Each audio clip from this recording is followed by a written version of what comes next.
رب العالمین والصلاة والسلام علی سید الانبیاء والمرسلین اما بعد فاعوذ باللہ من الشیطان الرجیم بسم اللہ الرحمن الرحیم الصلاة والسلام علیک یا سیدی یا رسول اللہ وعلى آلك وأصحابك يا سيدي يا حبيب الله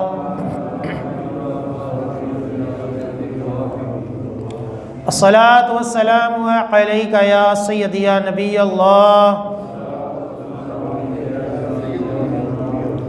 وعلى آلك وأصحابك يا سيدي يا نور الله نویت سنت الاعتکاف الحمدللہ عز وجل ہم نماز جمعہ کے لیے حاضر ہوئے ہیں۔ دعا ہے کہ رب تعالی ہماری اس ادنا سی حاضری کو اپنی بلند بارگاہ میں قبول و منظور فرمائے، اور جو کچھ اس جمعے میں بیان ہوگا اسے سننے کی، سمجھنے کی، اس کے اوپر عمل پیرا ہونے کی اور مجھے صحیح طرح بیان کرنے کی توفیق عطا فرمائے۔ جیسا کہ آپ سب کو پتہ ہے کہ معراج کا دن 27 رجب قریب آ رہا ہے، اور اسی مناسبت سے الحمدللہ علماء اہل سنت جو ہیں وہ بیانات کرتے ہیں۔ معراج ایک ایسا موضوع ہے کہ اس کے اوپر کئی دن جو ہے وہ تقریریں ہو سکتی ہیں، یعنی اتنا وسیع موضوع ہے، اتنے اس کے اوپر دلائل، احادیث، قرآن سب کچھ موجود ہے۔ یہ سفر کس طرح ہوا یہ ایک مکمل ٹاپک الگ ہے۔ آقا علیہ السلام نے جنت دوزخ میں کیا کیا دیکھا یہ موضوع الگ ہے۔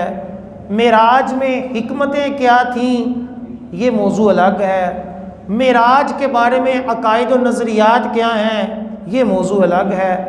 اللہ تعالیٰ کا معراج کی رات جو ہے وہ دیدار ہوا یا نہیں ہوا وہ ایک موضوع الگ ہے، کثیر موضوعات ہے۔ آج جس موضوع کے اوپر میں بیان کروں گا وہ یہ موضوع ہے کہ انبیاء علیہ السلام کی معراج، یعنی آقا علیہ السلام کے علاوہ بھی نبیوں کو معراج ہوئی ہے، اگرچہ جو آقا علیہ السلام کی معراج تھی وہ کسی اور کو نصیب نہیں ہوئی، لیکن عقائد اہل سنت میں یہ سکھایا جاتا ہے کہ ہر نبی کی ایک اپنی شان ہے، اور یہ بھی سکھایا جاتا ہے کہ جب دو نبیوں کا تذکرہ کرو تو اس انداز سے نہ کرو کہ ایک نبی کی شان جو ہے وہ کم تر پڑ رہی ہو، بلکہ دونوں کی شان بیان کرو۔ اگرچہ ہم اپنے نبی کریم صلی اللہ علیہ وسلم کی شان سب سے بڑھ کر کرتے ہیں کہ اللہ تعالیٰ نے ان کو سب سے بڑا مرتبہ عطا کیا، سارے نبیوں کے امام ہیں۔ تو آج جو موضوع ہے وہ دیگر انبیاء کو کس طرح کی معراج کروائی گئی اور ان معراج کا نبی کریم صلی اللہ علیہ وسلم کی معراج کے ساتھ کیا موازنہ ہے، انشاءاللہ عز و جل اس کے اوپر اس جمعے کا بیان ہوگا۔ آپ سب کو پتہ ہے کہ نبی کریم صلی اللہ علیہ وسلم نے اللہ تعالیٰ کا دیدار کیا، اور حضرت موسیٰ علیہ السلام نے اللہ تعالیٰ سے کلام کیا۔ یہ حضرت موسیٰ علیہ السلام کی معراج تھی کہ اللہ تعالیٰ سے کلام کیا، اور پھر اللہ تعالیٰ سے یہ عرض کی کہ مولا تجھے دیکھنا چاہتا ہوں۔ اور وہ جو واقعہ ہے کہ تجلی پڑی پہاڑ کے اوپر، حضرت موسیٰ علیہ السلام زمین پہ تشریف لے آئے، یہ تجلی دیکھ لینا بھی کوئی معمولی بات نہیں تھی، یہ حضرت موسیٰ علیہ السلام کی معراج تھی کہ وہ کوئی معمولی بات ہے؟ اللہ تعالیٰ سے ہم کلام ہونا، پھر تجلی دیکھ لینا، رب تعالیٰ کی تجلی جو اس پہاڑ کے اوپر پڑی، یہ معراج تھی۔ اور اللہ تعالیٰ نے قرآن پاک میں اس کا ذکر یوں فرمایا ہے، وَلَمَّا جَاءَ مُوسَىٰ لِمِيقَاتِنَا فَإِنِ مَكَانَهُ فَسَوْفَ تَرَانِي فَلَمَّا تَجَلَّىٰ رَبُّهُ لِلْجَبَلِ جَعَلَهُ دَكًّا وَخَرَّ مُوسَىٰ صَعِقًا۔ جب موسیٰ ہمارے وعدے پر حاضر ہوا اور اس سے اس کے رب نے کلام فرمایا، حضرت موسیٰ نے عرض کی، اے رب مجھے اپنا دیدار کروا، میں تجھے دیکھوں۔ اللہ تعالیٰ نے فرمایا تو ہرگز مجھے نہیں دیکھ سکے گا، ہاں اس پہاڑ کی طرف دیکھ، یہ اگر اپنی جگہ پر ٹھہرا رہا تو ان قریب تو مجھے دیکھ لے گا۔ پھر جب اس کے رب نے پہاڑ پر اپنا نور چمکایا، تجلی فرمائی، تو پہاڑ ریزہ ریزہ ہو گیا اور حضرت موسیٰ علیہ السلام زمین پہ تشریف لے گئے۔ یہ قرآن پاک پارہ نمبر 9 سورۃ الاعراف آیت نمبر 143۔ اب اس معراج کا اگر نبی کریم صلی اللہ علیہ وآلہ وسلم سے موازنہ کریں تو یہاں ہے لما جاء موسیٰ، کہ جب موسیٰ آیا کوہ طور کے اوپر آیا، یعنی حضرت موسیٰ علیہ السلام اللہ تعالیٰ سے ہم کلام ہونے، اللہ تعالیٰ کا دیدار دیکھنے خود گئے۔ جاء موسیٰ، کہ موسیٰ علیہ السلام خود آئے۔ اور جب ہمارے نبی کریم صلی اللہ علیہ وسلم کو معراج ہوئی تو اس میں کیا ہے، سبحان الذی اسریٰ بعبدہ، کہ پاک ہے وہ ذات جو اپنے بندے کو لے گئی۔ حضرت موسیٰ علیہ السلام کی معراج کیا ہے کہ آپ خود گئے، اور آقا علیہ السلام کی معراج یہ ہے کہ اللہ نے خود بلایا۔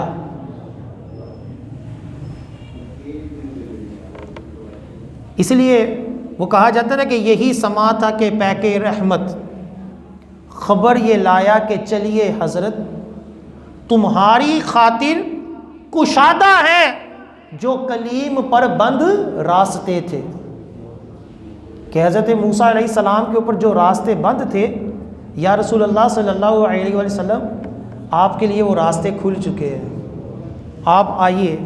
پھر حضرت موسیٰ علیہ السلام نے کوہ طور کے اوپر اللہ تعالیٰ سے کلام کیا۔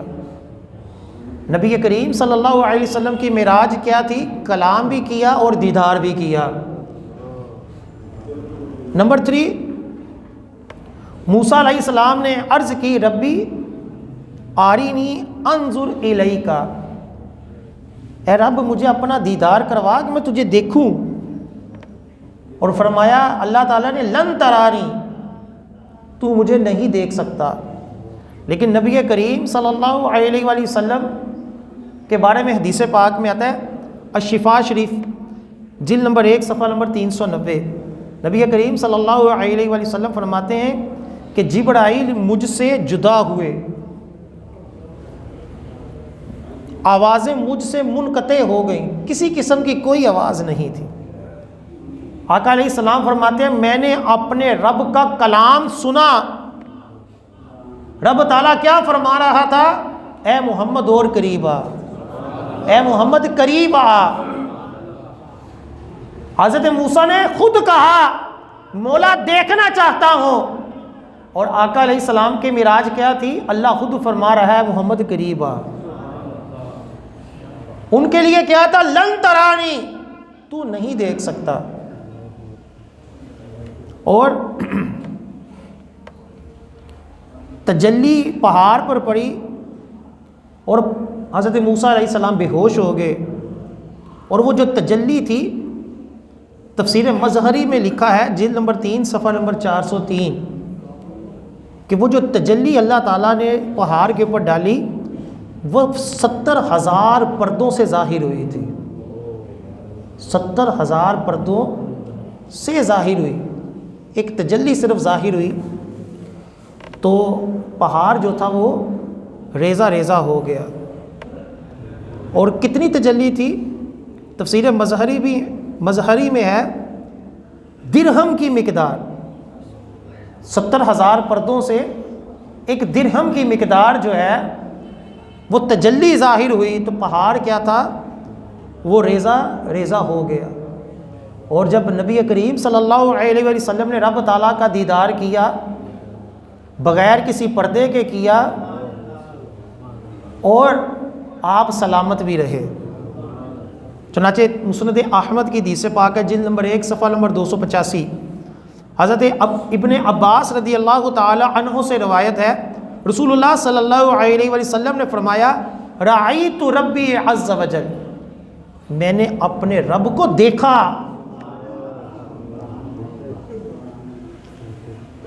بعض لوگ کہتے ہیں جی اللہ تعالیٰ کا دیدار نہیں ہوا آقا علیہ السلام کو، جبکہ حدیث میں کیا فرمایا کہ اللہ کے حبیب فرما رہے ہیں میں نے رب کو دیکھا۔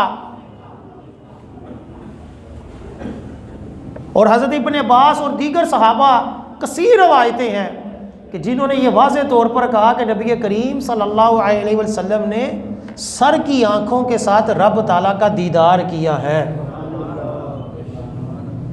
یہ نہیں ہے کہ دل کی آنکھ سے یا سوتے ہوئے دیکھا، سوتے ہوئے تو آقا علیہ السلام کو کئی مرتبہ معراج ہوئی ہے، جاگتے ہوئے سر کی آنکھوں کے ساتھ اللہ تعالیٰ کا دیدار معراج کی رات ہوا ہے۔ اور موسیٰ علیہ السلام نے جب تجلی دیکھی تو وہ بے ہوش ہو چکے،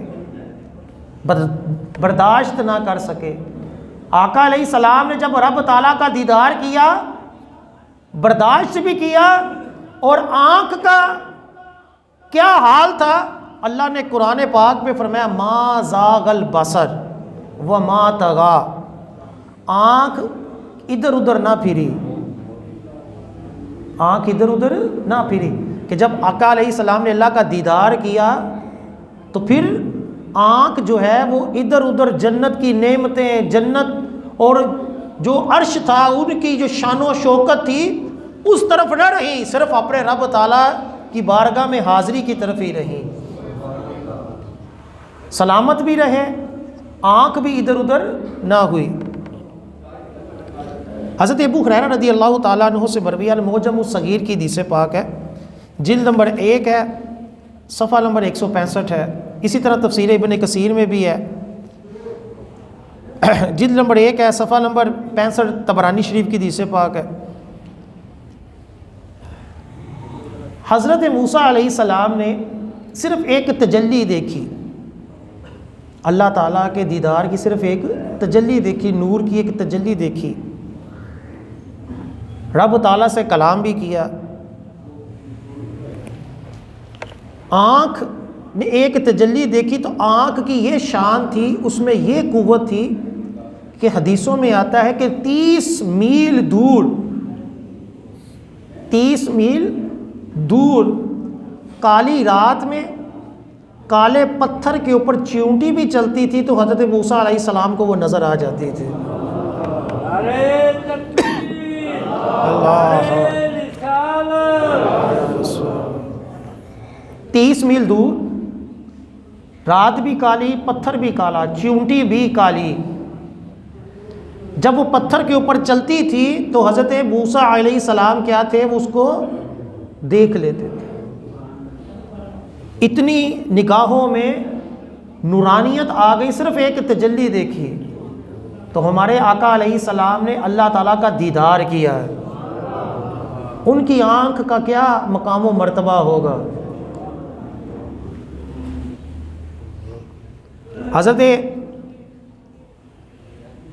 شہاب الدین نسیم الریاض کے بہت بڑے بزرگ ہیں، مستند بزرگ ہیں، شفا شریف کی انہوں نے شرح لکھی ہے۔ شفا شریف ایک مستند ترین کتاب ہے کہ جس میں احادیث بھی ہیں، جس میں عقائد بھی ہیں، اور مسلمہ ایک کتاب ہے۔ اس کی جلد نمبر 1 ہے، صفحہ نمبر 381 ہے۔ اس کے اندر لکھتے ہیں کہ جب تجلی کی وجہ سے موسیٰ کلیم اللہ کی کو اتنی قوت بصارت حاصل ہوئی تو نبی کریم صلی اللہ علیہ وسلم کی بصارت کا معراج کے بعد کیا حال ہوگا۔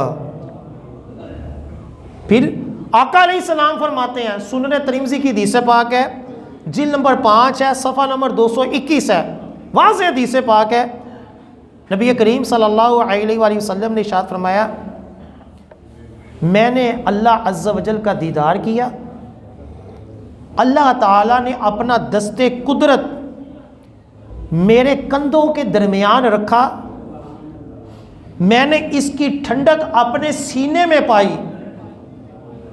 پھر فرماتے ہیں پس عرفت کہ میں ہر چیز کو جان گیا۔ اور ایک اسی ترمذی شریف کی حدیث پاک کے الفاظ ہیں کہ مشرق اور مغرب میں جو کچھ تھا وہ سب کچھ میں جان گیا۔ جب آقا علیہ السلام فرما رہے ہیں کہ اللہ تعالیٰ نے جب دست قدرت میرے دونوں کندھوں کے درمیان رکھا تو میں سب کچھ جان گیا، آج کوئی اٹھ کر کہتا ہے کہ سرکار صلی اللہ علیہ وسلم کو علم غیب ہی نہیں، سرکار کو تو دیوار کے پیچھے کا بھی نہیں پتہ۔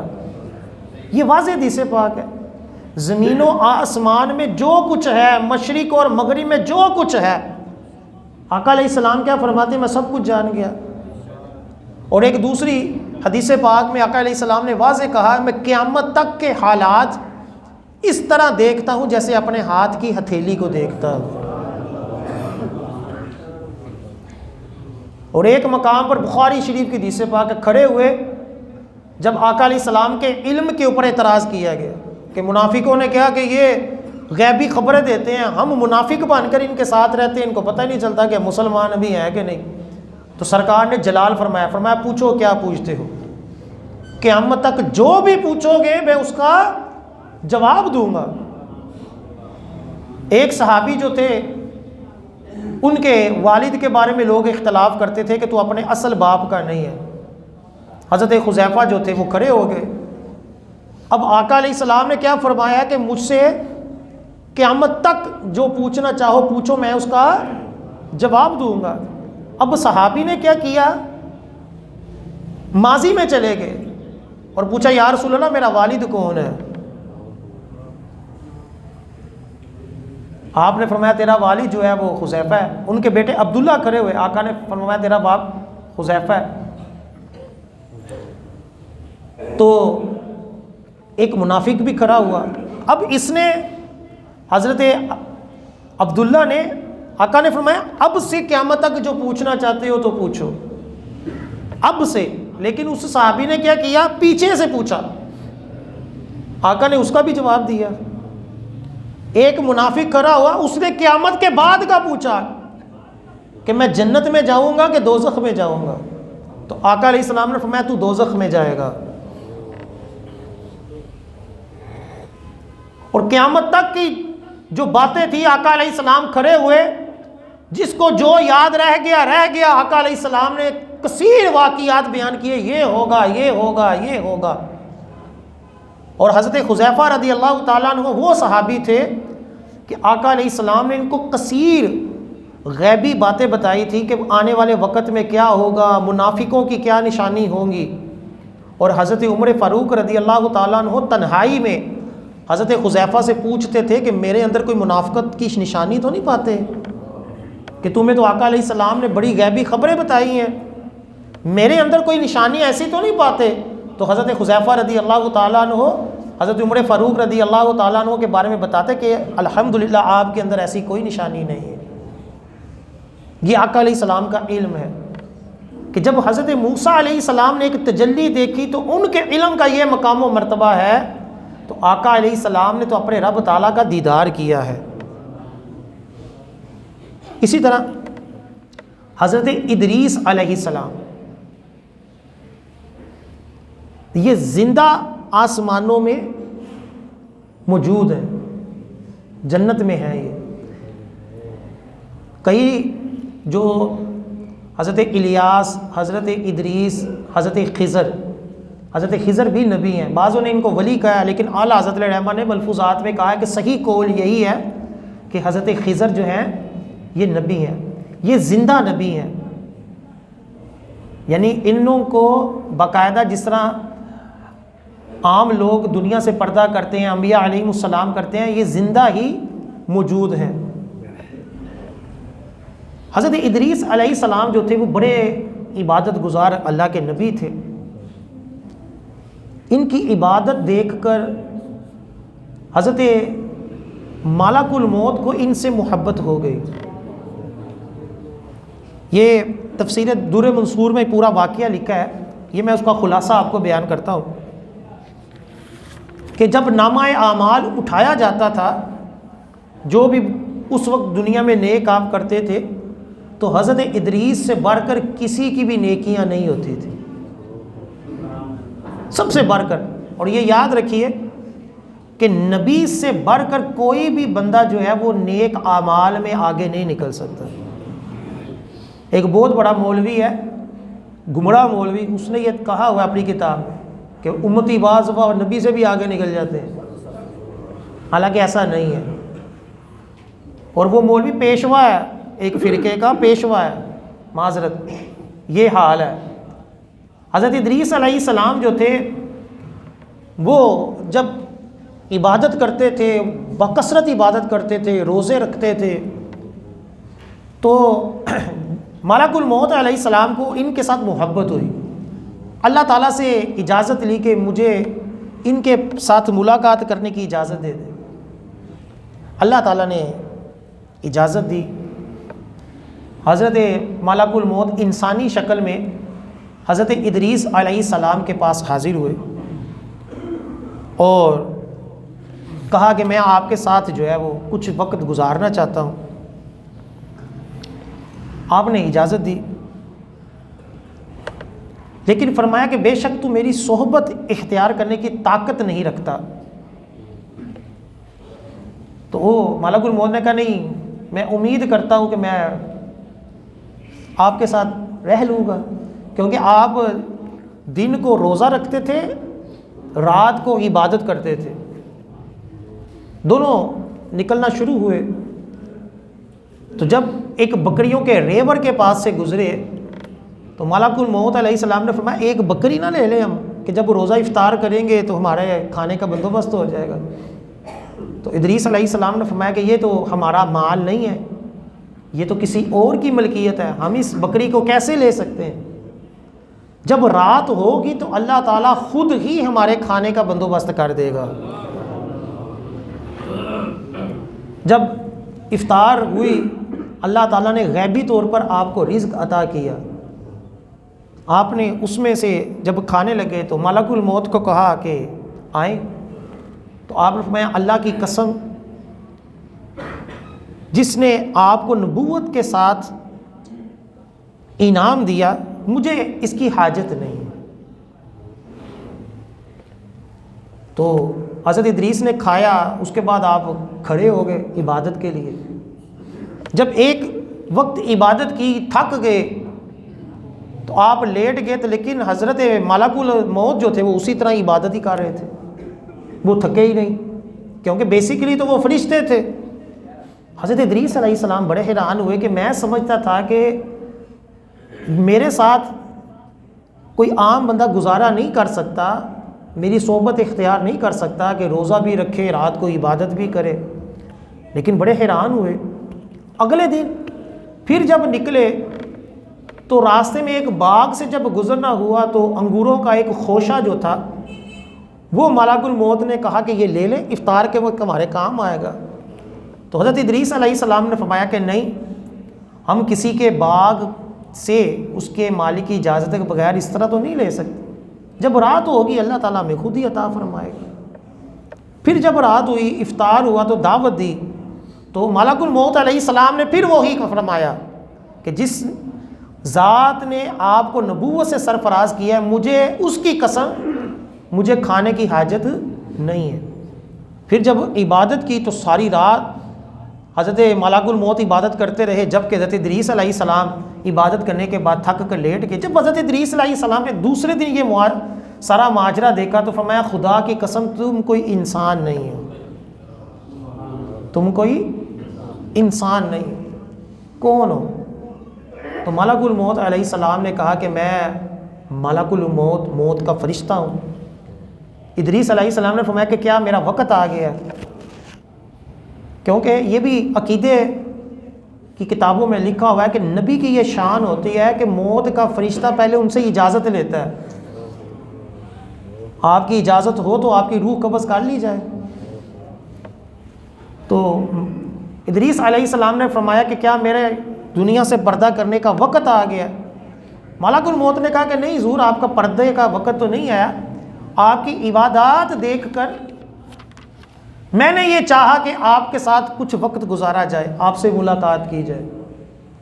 حضرت ادریس علیہ السلام کی جب حضرت ملک الموت سے بات چیت ہوئی تو ادریس علیہ السلام نے فرمایا کہ میری ایک خواہش پوری کرو کہ میری روح قبض کرو، مجھے پتہ چلے کہ موت کا ذائقہ کیا ہے، موت کیا شے ہے۔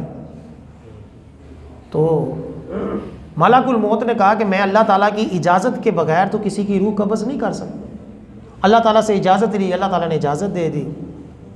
جب آپ کی روح قبض کی اور پھر جب دوبارہ آپ کے اندر روح کو داخل کیا تو آپ اپنے چہرے مبارک کے اوپر ہاتھ پھیرتے ہوئے اٹھے۔ تو ملک الموت نے کہا کہ معذرت، میں چاہتا نہیں تھا کہ میں آپ کو تکلیف دوں، آپ نے موت کو کیسا پایا؟ تو حضرت ادریس علیہ السلام نے فرمایا جیسا سنا تھا اس سے بڑھ کر پایا، جیسا سنا تھا اس سے بڑھ کر پایا۔ پھر حضرت ادریس علیہ السلام نے کہا کہ میری ایک اور خواہش ہے کہ مجھے دوزخ کو دکھاؤ، میں دوزخ کو دیکھنا چاہتا ہوں۔ ملک الموت نے کہا کہ حضور آپ کی دوزخ کے ساتھ کیا تعلق، آپ تو یقیناً جنتی ہیں۔ فرمایا نہیں، میں دیکھنا چاہتا ہوں۔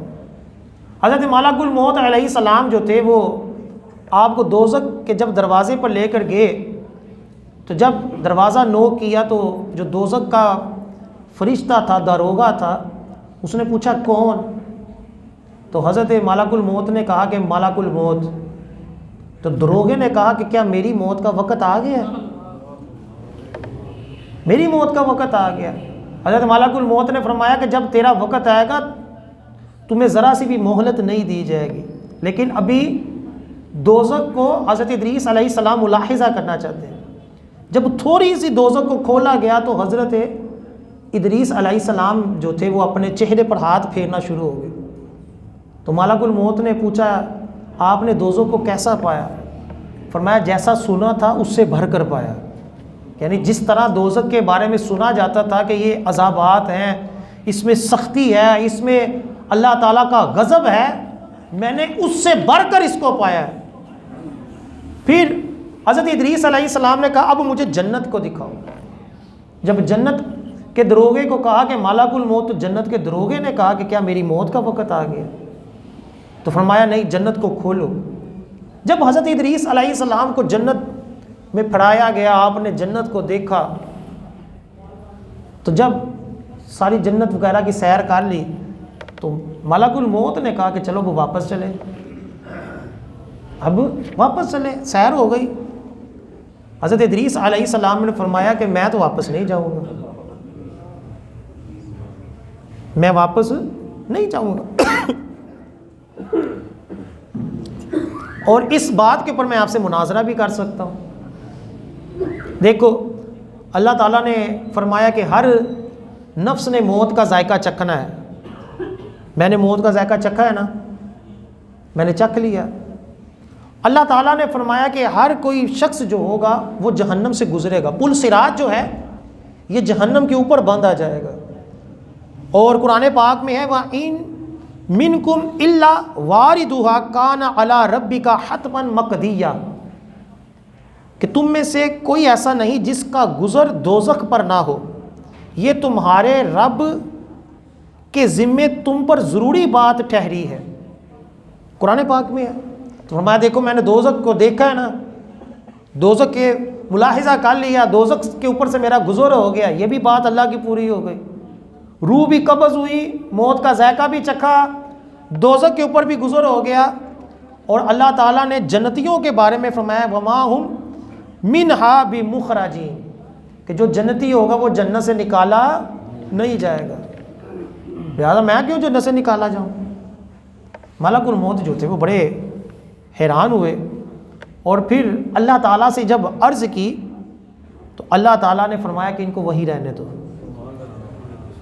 تو یوں ملک الموت جو تھے ان کو حضرت ادریس علیہ السلام کو جنت میں چھوڑ کر آ گئے، اور حضرت ادریس علیہ السلام آج بھی جنت میں اسی طرح رہ رہے ہیں۔ اب یہ تھی معراج، حضرت ادریس علیہ السلام کی یہ معراج تھی کہ آپ نے دوزخ کا بھی ملاحظہ کیا، آپ نے جنت کو بھی دیکھا، یہ معراج ہے حضرت ادریس علیہ السلام۔ اب اس معراج کا نبی کریم صلی اللہ علیہ وآلہ وسلم کے ساتھ اگر موازنہ کیا جائے تو نبی کریم صلی اللہ علیہ وآلہ وسلم کی جو معراج تھی اس میں فقط جنت اور دوزخ کو دیکھنا نہیں تھا، بلکہ اس میں عرش کو دیکھنا اور آسمانوں کو دیکھنا اور اللہ تعالیٰ کو دیکھنا تھا۔ دوسرا یہ کہ حضرت ادریس علیہ السلام جب جنت میں گئے تو واپس نہیں آئے، لیکن نبی کریم صلی اللہ علیہ وسلم ہم امتیوں کے لیے واپس آئے، ہمیں آ کر معراج کی خبر دی، ہمیں آ کر جنت اور دوزخ کے بارے میں واضح طور پر بتایا، ہمارے لیے دعائے خیر کی، ہمیں اپنی دعاؤں میں یاد رکھا۔ یہ نبی کریم صلی اللہ علیہ وسلم کی معراج اس طور پر اعلیٰ تھی کہ اس میں ہم غریبوں کا بھی لحاظ رکھا گیا، ہم گناہ گاروں کا بھی لحاظ رکھا گیا۔ اللہ تعالیٰ سے جب ملاقات ہوئی تو آقا علیہ السلام نے کیا فرمایا؟ التحیات للہ والصلوات والطیبات، اللہ تعالیٰ کی طرف سے آیا السلام علیکہ ایھا النبی، اور آقا علیہ السلام نے جب دیکھا کہ اللہ تعالیٰ نے میرے اوپر سلام پیش کیا ہے تو اپنے امتیوں کے لیے بھی کہہ دیا وَعَلَىٰ عِبَادِ اللَّهِ الصَّالِحِينَ،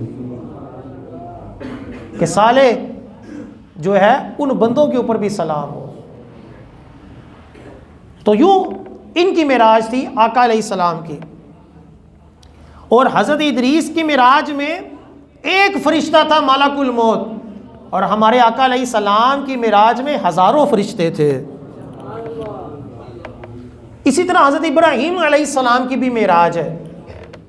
اللہ تعالیٰ قرآن پاک میں ارشاد فرماتا ہے سورہ انعام میں آیت نمبر 75 میں وَكَذَلِكَ نُورِيَ إِبْرَاهِيمَ مَلَكُوتَ السَّمَاوَاتِ وَالْأَرْضِ، اسی طرح ہم ابراہیم کو دکھاتے ہیں ساری بادشاہی آسمانوں اور زمین کی۔ یہ حضرت ابراہیم علیہ السلام کی معراج تھی۔ تفسیر روح المعانی میں ہے کہ کہا گیا ہے کہ آسمانوں کی بادشاہی سے مراد سورج، چاند اور ستارے ہیں، اور زمین کی بادشاہی سے مراد پہاڑ، درخت اور سمندر ہے۔ اللہ تعالیٰ نے ایک مقام پر جو ہے حضرت ابراہیم علیہ السلام کو کھڑے کر کر آسمانوں کی بھی سیر کروائی، ان کو دکھوایا، اور زمین کے اندر بھی حضرت ابراہیم علیہ السلام کو سب کچھ دکھایا۔ تفسیر روح المعانی کے اندر لکھا ہے کہ حضرت ابراہیم علیہ السلام نے جب، حضرت علی سے یہ روایت مروی ہے کہ حضرت ابراہیم علیہ السلام نے جب آسمانوں اور زمین کی بادشاہی کو دیکھا، اس دوران انہوں نے ایک بندے کو اللہ عز و جل کی نافرمانی گناہ کرتے دیکھا، تو اس کے خلاف ہلاکت کی دعا کر، جلال میں آگے کہ اللہ تعالیٰ کی نافرمانی کرتے ہو۔ جیسے ہی آپ نے دعا کی وہ بندہ ہلاک ہو گیا۔ پھر ایک شخص کو دیکھا کہ وہ اللہ عز و جل کی نافرمانی کر رہا تھا، آپ نے اس کے لیے بھی دعا کی کہ یہ ہلاک ہو جائے، وہ بھی ہلاک ہو گئے۔ پھر جب ایک اور شخص کے بارے میں دعا کرنا چاہی کہ جو اللہ تعالیٰ کی نافرمانی کر رہا تھا، تو اللہ تعالیٰ نے فرمایا اے ابراہیم تو مستجاب الدعوات ہے، تیری دعائیں قبول ہوتی ہیں، میرے بندوں کے خلاف دعا نہ کر۔ میری بارگاہ میں میرے گناہ گار بندوں کے 3 مقام ہیں۔ نمبر 1، گناہ گار شخص توبہ کرتا ہے، میں اس کی توبہ قبول کر لیتا ہوں۔ نمبر 2، یا اس کی نسل سے ایسے لوگ پیدا کرتے ہوں جو زمین کو میری تسبیح سے بھر دیتے ہیں۔ نمبر 3، یا اس کی روح قبض کر کر اپنی بارگاہ میں حاضری کے لیے، یعنی جب قیامت آئے گی اس کے لیے اس کو پیش کروں گا، اگر چاہوں تو اس کو عذاب دوں، چاہوں تو اس کو معاف کر دوں۔ لہٰذا تم گناہ گار بندوں کو دیکھ کر اس کے خلاف دعا نہ کرو۔ اس میں اللہ تعالیٰ کی رحمانیت کی بھی دلیل ہے، اور حضرت ابراہیم علیہ السلام کا جلال بھی ہے۔ یہ جلال تھا نا کہ کسی کو گناہ کرتے ہوئے دیکھنا، جلال آنا، غصہ آنا، یہ غیرت مندی کا تقاضا ہے۔ یہ نہیں ہے کہ ایک بندہ غیر شرعی کام کر رہا ہو، گناہ کر رہا ہو، اور ہمارے اندر غیرت ہی نہ آئے۔ ایک شخص صحابہ کو گالیاں دے اور ہم خاموشی سے سنتے رہیں کہ نہیں جی کسی کو برا نہیں کہنا چاہیے۔ ایک شخص اولیاء کرام کے خلاف بکواس کر رہا ہو، ایک شخص جو ہے وہ ہمارے ماتحت ہو کر سرعام گناہ کر رہا ہے اور ہم اس کو کچھ نہ کہیں۔ ہمارا کام ہے نیکی کی دعوت دینا، برائی سے منع کرنا۔ ہم سب مبلغ ہیں۔ بلغوا انی ولو آیا، آقا علیہ السلام نے کیا فرمایا کہ میری طرف سے پہنچا دو، اگرچہ ایک آیت بھی کیوں نہ ہو۔ جو بھی مسئلہ ہے، دین کی بات ہے، طریقے کے ساتھ اس کو سمجھایا جائے، کہ ہو سکتا ہے وہ باز آ جائے، ورنہ ہم تو بڑی ہو گے نا۔ تو اللہ تعالیٰ نے حضرت ابراہیم علیہ السلام کو جو ہے اس سے روک دیا۔ یہ حضرت ابراہیم علیہ السلام کی معراج تھی۔ اب اس کا موازنہ جب نبی کریم صلی اللہ علیہ وآلہ وسلم سے کیا جائے تو آقا علیہ السلام کی معراج حضرت ابراہیم علیہ السلام کی معراج سے اعلیٰ تھی، کہ حضرت ابراہیم علیہ السلام نے صرف آسمانوں کو اور زمین کو دیکھا، لیکن آقا علیہ السلام نے اس سے بھی بڑھ کر دیکھا۔ جنت کو دیکھا، دوزخ کو دیکھا، عرش کو دیکھا، فرشتوں کو دیکھا، عرش اعظم کو دیکھا، اللہ تعالیٰ کو دیکھا۔ اس لیے کہا جاتا ہے اور کوئی غیب کیا تم سے نہا ہو بھلا، جب خدا ہی نہ چھپا تم پہ کروڑوں درود۔ اسی طرح حضرت ابراہیم علیہ السلام نے نافرمان لوگوں کو دیکھ کر ان کے خلاف دعا کی۔ آقا علیہ السلام نے اپنے امتیوں کے لیے ہمیشہ دعائے خیر کی، یہاں تک کہ جو آپ کو ایذا دیتے تھے طائف کے میدان میں، جب آپ کو لہو لہان کیا گیا تو آپ نے کیا فرمایا تھا کہ ان کی آنے والی نسلوں میں اللہ تعالیٰ ایمان رکھے گا، وہ مسلمان ہو جائیں گے۔ اور فرمایا کہ اللہ تعالیٰ نے ہر نبی کو ایک خاص دعا عطا فرمائی ہے۔ ہر نبی نے دنیا ہی میں وہ دعا مانگ لی، لیکن میں نے وہ خاص دعا اپنے امتیوں کے لیے قیامت کے لیے سنبھال کے رکھی ہے۔ حالانکہ آقا علیہ السلام کو زندگی میں کئی ایسی آزمائشیں آئیں، اپنے شہزادوں کی شہادت کی خبر سن کر وہ دعا مانگ سکتے تھے کہ مولا نہیں ان کو لمبی زندگی دے، لیکن آقا علیہ السلام نے کیا فرمایا؟ اپنے امتیوں کے لیے قیامت والے دن میں نے سنبھال کے رکھی ہے۔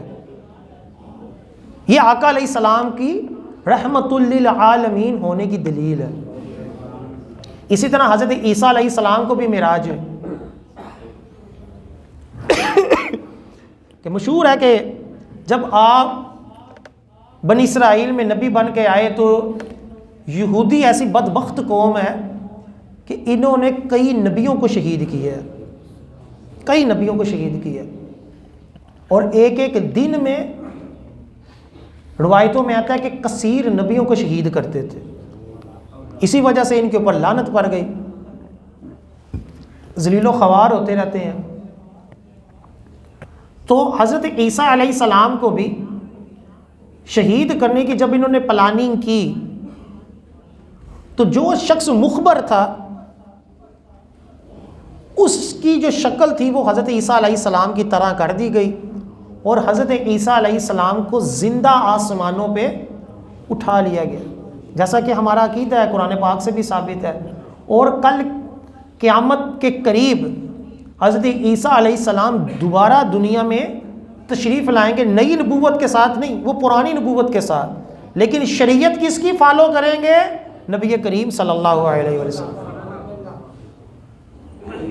اور آقا علیہ السلام کہ دین کو عام کریں گے یہاں تک کہ دنیا میں کوئی عیسائی نہیں رہے گا. پھر آپ نکاح بھی کریں گے اور آپ 40 سال زندہ رہ کر جب آپ کا وصال ہوگا تو آقا علیہ السلام کی قبر انور کے ساتھ آپ کو بھی دفنایا جائے گا. یہ روایتوں میں سارا کچھ لکھا ہے. یہ حضرت عیسیٰ علیہ السلام کی معراج ہے. اب اس معراج کا نبی کریم صلی اللہ علیہ وسلم کے ساتھ موازنہ کیا جائے تو حضرت عیسیٰ علیہ السلام زیادہ صحیح قول کے مطابق دوسرے آسمان پہ اٹھائے گئے. حضرت عیسیٰ علیہ السلام ابھی بھی دوسرے آسمان کے اوپر ہے. یہ ان کی معراج ہے کہ زندہ ہی آسمانوں کی سیر ہوئی, آسمانوں پہ اٹھا لیے گئے. یہ معراج میں شمار ہوتا ہے. لیکن آقا علیہ السلام نے پہلے آسمان کی بھی سیر کی, دوسرے کی بھی, تیسرے کی بھی, یہاں تک کہ 7 آسمانوں کی سیر کی. اس طور پر بھی آقا علیہ السلام کی جو معراج تھی وہ کیا تھی؟ وہ سب سے اعلیٰ تھی. دوسرا یہ کہ یہودیوں نے حضرت عیسیٰ علیہ السلام کو شہید کرنا چاہا, اس لیے اللہ تعالیٰ نے ان کو جو ہے وہ ان کی جان بچانے کے لیے ان کو معراج عطا کی. اور آقا علیہ السلام کو جو معراج عطا ہوئی یہ ان کو خوش کرنے کے لیے ہوئی. آقا علیہ السلام کی معراج میں کئی حکمتیں ہیں. ایک حکمت یہ بیان کی جاتی ہے کہ حضرت خدیجہ رضی اللہ تعالی عنہا کا جب وصال ہوا اور ابو طالب جب فوت ہوئے تو آقا علیہ السلام کو بہت زیادہ رنج ہوا. اس سال کو عام الحزن بھی کہا گیا, غم والا سال بھی کہا گیا. تو اس غم کو دور کرنے کے لیے اللہ تعالیٰ نے اپنے محبوب کو معراج عطا فرمائی. اور بھی اس میں کئی حکمتیں تھیں. ایک حکمت یہ بھی بیان کی جاتی ہے تو حضرت عیسیٰ کی جو معراج تھی وہ ان کی جان بچانے کے لیے تھی. آقا علیہ السلام کی جو معراج تھی ان کو خوش کرنے کے لیے تھی. اور حضرت عیسیٰ علیہ السلام جو تھے انہوں نے دوسرے آسمان کو دیکھا اور آقا علیہ السلام نے آسمانوں کے ساتھ ساتھ رب تعالیٰ کو بھی دیکھا. تو یہ چند نبیوں کی جو میں نے معراج آپ کو بتائی, حضرت موسیٰ علیہ السلام, حضرت ادریس علیہ السلام, حضرت ابراہیم علیہ السلام, حضرت عیسیٰ علیہ السلام, یہ ان کی معراج ہیں کہ یہ بھی کوئی معمولی باتیں نہیں ہیں. ان کی بھی بڑی اعلیٰ شان و عظمت ہے. اور ہمارے پیارے آقا علیہ السلام کی معراج کیا تھی؟ جس طرح آپ تمام نبیوں سے اعلیٰ ہیں اسی طرح آپ کی معراج بھی سب سے اعلیٰ ہے. آپ گئے بھی اور واپس بھی آئے اور وہ کچھ دیکھا جو کسی اور نے نہیں دیکھا تھا. اللہ تعالیٰ ہمیں اسی طرح نبی کریم صلی اللہ علیہ وسلم کی شان و عظمت کو بیان کرتے رہنے کی توفیق عطا فرمائے. آمین ثم آمین. ابھی اذان ہوگی, اس کے بعد آپ سنتے پڑھیں.